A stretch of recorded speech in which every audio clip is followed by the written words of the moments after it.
Hey Bag Lady! Today I'm going to be talking about the Ruby Ruler fabric weaving strips using the wefty needle. My fabric of the week is Melody Miller rayons as well as Gertrude made Outback Wife fabrics. My book review will be for Modern Triangle Quilts by Rebecca Bryan. I'll be doing a live demo using the Snap Setter tool, and I have a great giveaway at the end. I'm Sarah Lawson from Sew Sweetness. Thanks so much for joining me for Sewcial Sunday, my weekly sewing chat.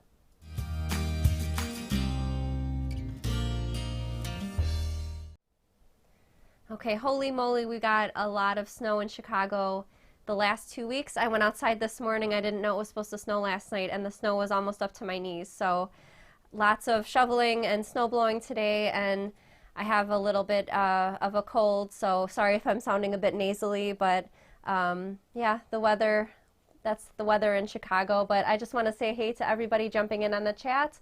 I see Nicole's jumping on. Thanks so much, everybody, for joining me on Facebook and on YouTube. So just as a friendly reminder, pretty much everything that I talk about during Sewcial Sunday are things that I've purchased myself.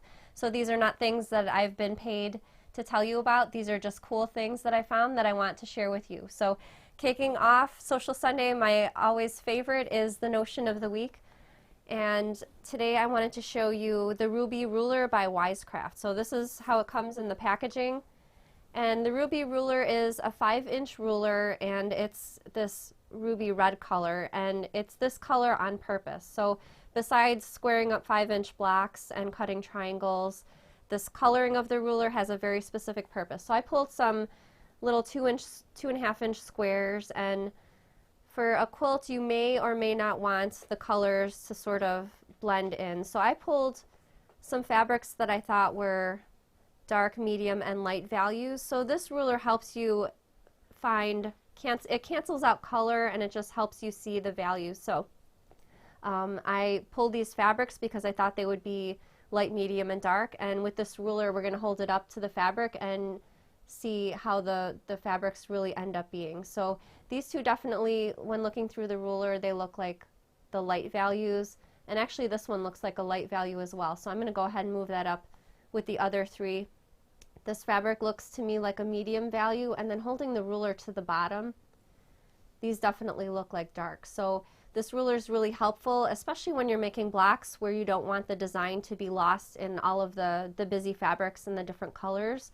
So I think this ruler came out last week, and I just got it in the mail, and I thought it was really handy for doing that. As I'm making quilts with solids, I still feel this would be helpful because sometimes I might make a block with all purples, but the ruler would definitely help separate the purples so that I don't get too many purples that are close in color. So again, this is the Ruby Ruler. If you're interested in finding out more, just check the link in the description, and it'll take you to the website Wisecraft, where you can find that Ruby Ruler. Okay, so what I've been working on this past week is we have a free video planned for this Tuesday on Ask Sarah. So Ask Sarah is my live show on Tuesdays at 7 p.m. Central Time, and we have a really fun seasonal bag-related project that also combines some fabric weaving. So my daughter and I were working on this weaving today. So I made this using Tula Pink solids, and I also have another version in blues and greens. But we worked on this today, and let me show you a little bit closer up how the fabric weaving strips look. So I'm using a foam core board to hold down the strips for now with some pins, but I'm soon going to be attaching this to the interfacing, so then I'll obviously be able to take the pins out. And I assembled that using the wefty needle, which we're going to put a graphic on the screen showing some other fabric weaving. So there's some other fabric weaving from wefty, but this is what the needles look like up close, and it comes in a 1-inch size for 1-inch strips, and then a 1/2-inch size, and I use the 1/2-inch on that fabric weaving piece that I just showed you. And I just used a bias making tool to press my fabric strips. So here's one of my leftover strips. So be sure to tune in this Tuesday at 7 p.m. Central Time for my live show. And of course, you can always watch after the show is not live. You can always watch the recording. But I'm going to be showing a new free project for the fabric weaving and a really cool seasonal bag related project, and that's this Tuesday on Ask Sarah. So I want to know, let me know in the comments, have you ever done any fabric weaving before? Just let me know yes or no in the comments. This is actually the first time I've done fabric weaving, and it was pretty easy. I had such a big piece. I mean, this was pretty big. It took me a lot of time to assemble the strips. I probably spent 1 hour on the weaving, but I know the bag project from here on out is going to go really fast, so I definitely think it was time well spent. I'm going to put another picture up on the screen. We also made an announcement last night that our tickets for our Sew Sweetness retreat in June, that's June 21st through 24th, those tickets go on sale this Valentine's Day, which is February 14th at 11 a.m. Central Time. So here's a picture from our last retreat last June. My guest teacher for that retreat was Jenny from So Kind of Wonderful, but we had a great time. We made quilt blocks for a full quilt, and also I taught one of my bag patterns, and it was a lot of fun. So tickets for the retreat go on sale again this February 14th at 11 a.m. Central Time. There's a link in the description if you're interested in finding out more information about the retreats, including what the June classes will be. So check the link in the description for that. And we only have 23 tickets available for sale, so they may or may not go quickly. I'm hoping they do go quickly with only 23 seats. I've had a lot of people asking me this year when those tickets will go on sale. So again, it's this Wednesday, 11 a.m. Central Time. So the fabric that I wanted to show you this week is something that I just got in the mail that I purchased from Stash Fabrics. So I've got 3 new fabrics here that I wanted to show you. The first one is designed by Gertrude Maid, and this is a bark cloth fabric. So let me open this up a little bit. It's got a bit of metallic on it, large floral print, and as it is a bark cloth, I've worked with bark cloth a few times in the past for bag making with some fabrics from Hoffman Fabrics, but for bag making, what I did in the past was I interfaced the bark cloth with a bit of Shapeflex interfacing, which, not that this is lightweight fabric, but I felt that it has a specific weave to it, so the Shapeflex helped keep everything nice and straight, and then I attached it to foam interfacing for making into a bag. But I really like this print. It's got like a vintage retro vibe, and I also like the metallics in the fabric as well. Maybe you can see it. Yeah, there you go. You can see the shine to the fabric. That's the gold shine. And I also got 2 fabrics. These are both rayons, and they're both designed by Melody Miller for Cotton and Steel. And these 2 rayons were from her Flutter fabric line, and she had this design in quilting cotton in slightly different colors, but I really loved the colors in these 2 prints. I've made a couple bags in the past with rayon for the exterior fabric, and because the rayon has so much drape and it's mainly used for garments, I interface this as well. Same thing with the bark cloth. I interfaced this first with Shapeflex interfacing and then attached it to the foam. Sometimes, you know, I know this is a garment fabric, but sometimes I just feel like I really want to use a specific print and coloring in a bag, so that's why I got these fabrics, and interfacing helps with everything. So I'm going to use this, but with the proper interfacing to make sure it'll hold up for a finished bag. So again, this is Flutter from the Flutter fabric line designed by Melody Miller, and these 2 are rayons. So I bought a little extra so I could make myself a couple tops for the summer. So anyway, those are the new fabrics that I added to my stash this week. As I mentioned at the beginning of the chat, we got a lot of snow here in Chicago the last 2 weeks, and I didn't know we were expecting snow last night. When I went outside, it was almost up to my knees, and we park our cars on the street, so we had to, you know, shovel part of the street so we could get our cars easily in there. And you know, I'm used to snow because I've always lived in Chicago, but it's still a pain. And my kids didn't have school actually this past Friday because of the snow, so they were super happy to have a 3-day weekend. But you know, February in Chicago, snow's just on the menu for us. So let me know in the comments. I'm curious to know where you're from. I know a lot of places are not used to getting snow, but let me know in the comments either what state or what city you're from. I'm really curious to see where everybody else is, and hopefully you don't have as much snow as we do. All right, so besides the snow, I've been feeling a little bit under the weather, so I use a lot of essential oils. I've been using them for the past, I think, 1.5 years. So I keep all of them in my Crimson and Clover Train case. My friend Christy from Rock Baby Scissors made this for me. This is the size small Crimson and Clover Train case, but let me show you.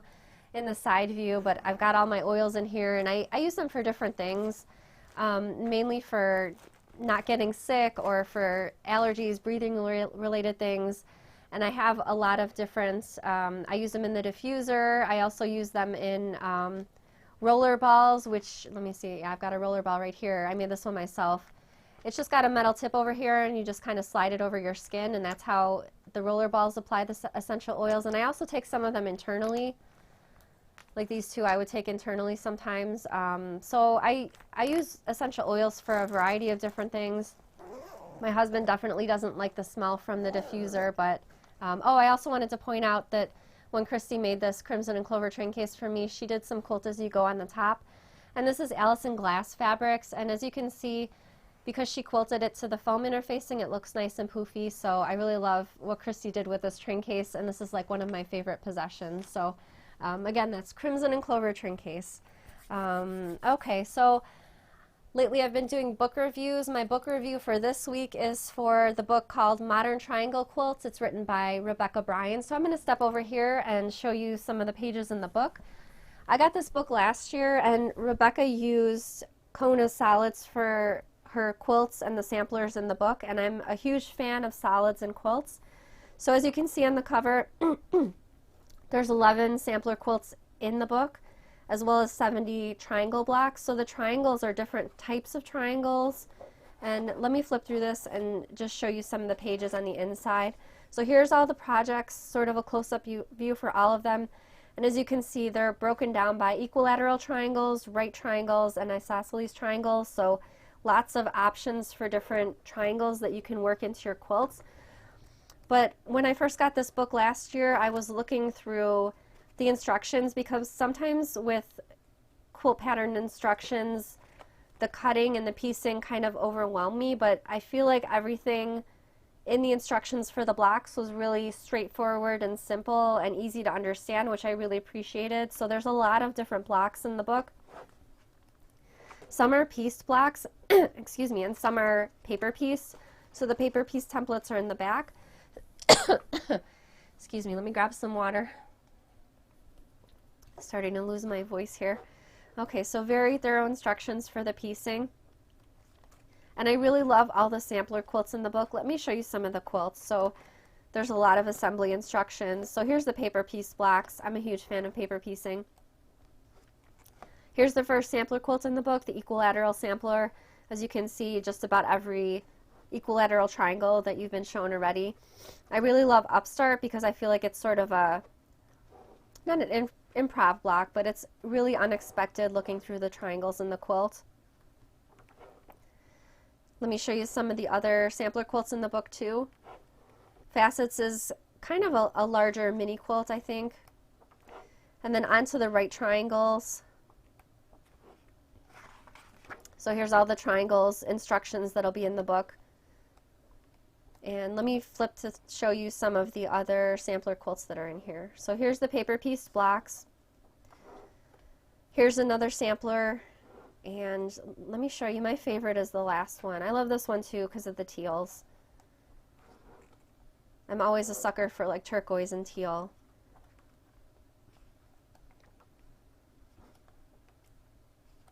Okay, and here's my most favorite quilt in the book. And this is why I purchased the book, because I wanted to make this quilt. This one right here, Riptide. I really love this, and I love that it's basically two colors. It's a blue and sort of a peach color. But anyway, lots of possibilities, lots of different triangle blocks in the quilt, and 11 samplers. So a lot of value in this book. And as I mentioned before, it's easy to understand the piecing and the cutting instructions, which I really appreciated because as mainly a bag maker, I make quilts a few times a year, so I don't want anything really heavy and intense on the instructions for my quilt patterns. So I've been asking lately, and let me know in the comments, but I'm very happy to see my bag ladies with me every week. So if you're a bag lady, let me know and be proud about it. Say, I'm a bag lady.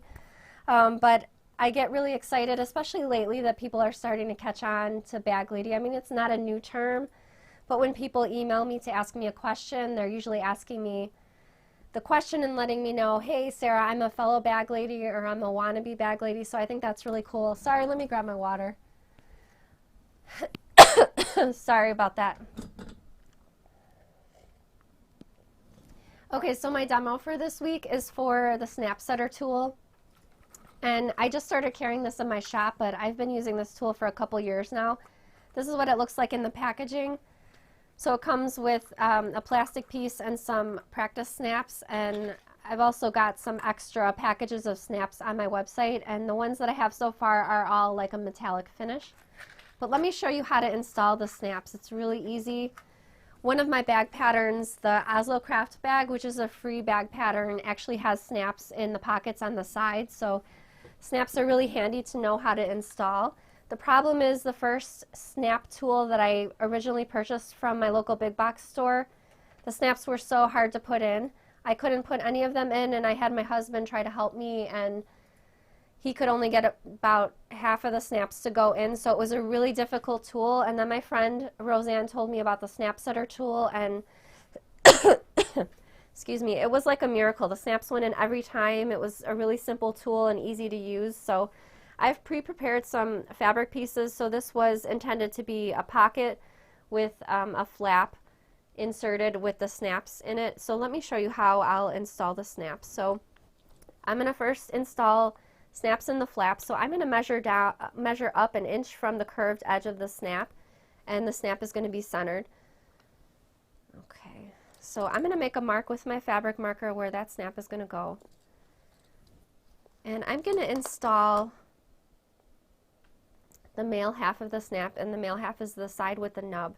So I'm going to install that into this mark that I just made. So the snaps that I have right here, I'm using the caps, which have prongs in them. If you don't like the look of the cap, there's also, I don't know if you can see from the package, these red rings over here. There's also a portion with the prong that's just a round ring, a circle.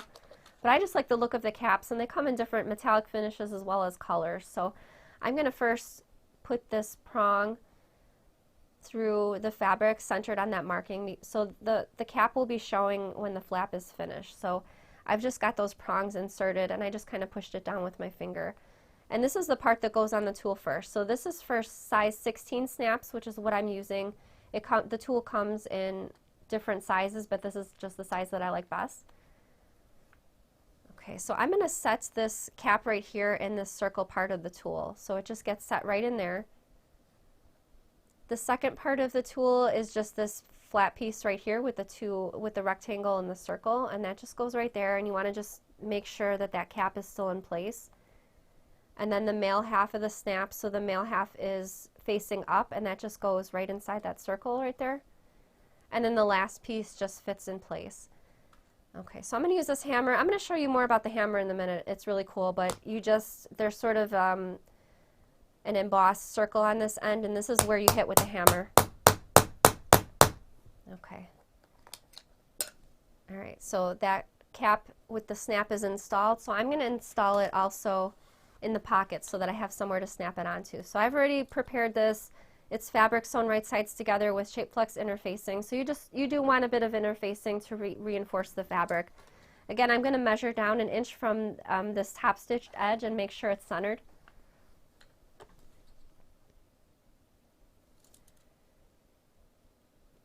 Okay, so I made a mark with my fabric marker where I want that snap to go. And so the remaining two pieces, again, it's going to be another cap with the prongs. And I've got this piece, this is the female half of the snap, and there's one side that sort of has, I like to think of it as a flower, so that's the side that's going to be facing up in the tool. So again, I'm going to take the piece with the cap and slide the prongs through the fabric. I'm going to take that first piece of the tool, and this is where I'm going to set that cap. Okay, I'm going to take the second piece of the tool, which is the flat piece, and that goes on next. And then the female half of the snap goes on, and again, I'm looking for the side with, it kind of looks like a flower to me on the inside above the circle. So that's going to go in the hole right there, and follow that up with the third piece, and again, I'm going to hammer that into place.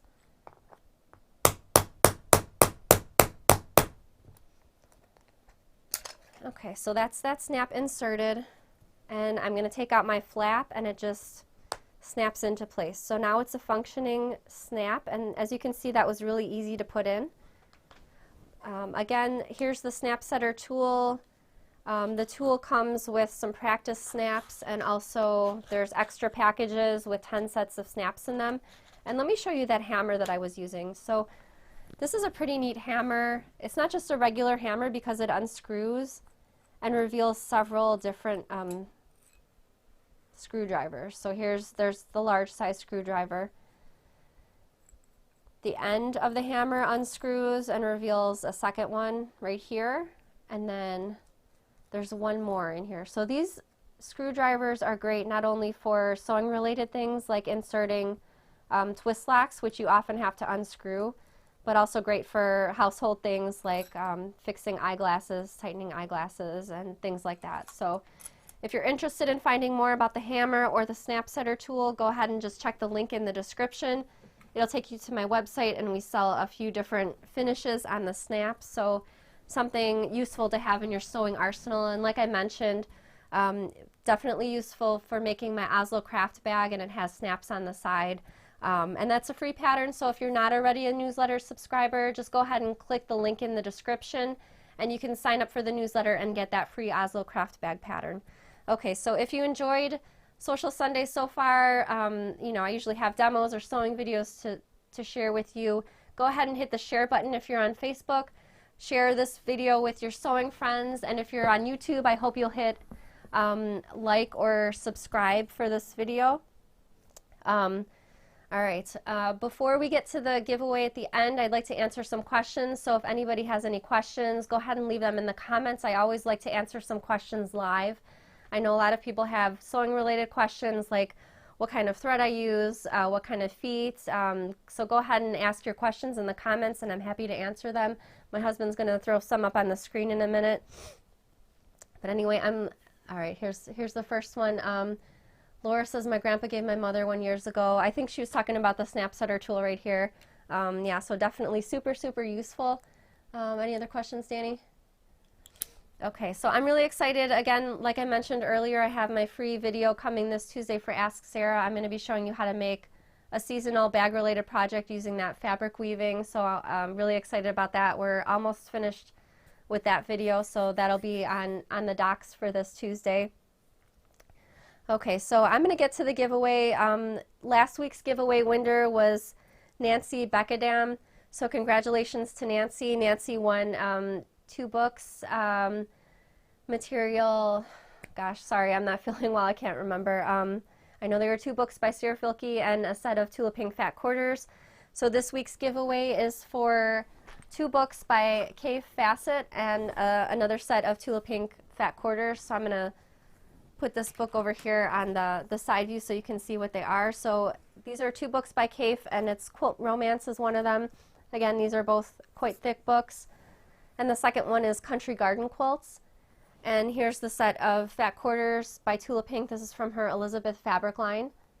So this fabric line is pretty much now out of print. So the giveaway is for those 3 items, and to enter the giveaway, all you have to let me know is answer this question, and I'll choose a random winner at the end of the day this Saturday. I don't remember the date, sorry. This Saturday, all you have to do is answer my question, do you like PDF or paper patterns? So just let me know in the comments. If you're watching on YouTube, make sure not to leave your giveaway comments until the show is not live anymore, because YouTube doesn't save live comments. So just wait a couple more minutes till the show's over, and then go ahead and leave your giveaway entries in the comments. So again, let me know, do you like PDF or paper patterns? All right, so that's the giveaway for this week. Oh, I see some questions coming through. Donna wanted to know, what type of sewing machine do you use for sewing your bags? We'll leave a link for you, Donna, after the show's over, but I did a video a couple of weeks ago of my sewing machine. I use a Juki TL2010Q, so that's my main machine. We'll link that video to you after the chat. Jerry wants to know, what's your favorite type of fabric to use when making bags? I always like a good quilting cotton. Quilting cotton is a forgiving fabric, so if you need to rip seams, you can do so and, you know, redo a seam and it'll still look good. I love them because they're available in so many bright prints and colors, so I love quilting cottons. always like to accent, if possible, with a little bit of cork and leather, but I have no problem with a bag that's made entirely in quilting cotton. That's my favorite and what I use for most of my sewing. Kate wants to know, where can I sign up for your newsletter? Just check the link in the description. It'll take you to a set of links of everything that I talked about tonight, and you want to look for Oslo Craft Bags, so that's the link for signing up for my newsletter and getting that free pattern. Okay. All right, so I think we're going to cut the chat short for tonight, so I'm starting to lose my voice and not feeling too well, but I hope you'll join me for this Tuesday for Ask Sarah for that free video project for the fabric weaved bag. And I'll see you again next Sunday at 7 p.m. Central Time for Sewcial Sunday. Happy sewing!